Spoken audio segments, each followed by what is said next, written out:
এই টেপি, হ্যাঁ কি হয়েছে মা? তোর ব্যাগ থেকে আমি এই গোলাপ আর এই চকলেটটা পেলাম, এগুলো তোকে কে দিয়েছে?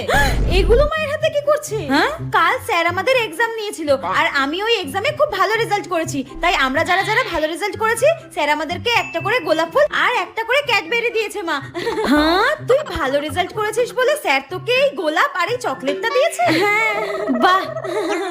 ওই দেখ, বলতে না বলতে তোর স্যার ফোন করেছে। দাঁড়া দাঁড়া, ধরি ধরি। যেখানে বাঘের ভয় সেখানেই সন্ধ্যা হয়। স্যার ফোন করছে কেন?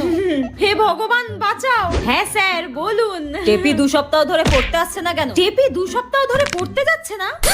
কিন্তু স্যার, কালকে তো আমার মেয়ে টেপি আপনার কাছে পড়তে গিয়েছিল। আপনি সরস্বতী পুজোর দিনও এক্সট্রা ক্লাস নিয়েছেন, পড়িয়েছেন। আমার মেয়ে ভালো রেজাল্ট করেছে বলে আপনি ওকে গোলাপ ফুল চকলেট দিয়েছেন, তাই না? কালকে তো আমি কাউকে পড়াইনি।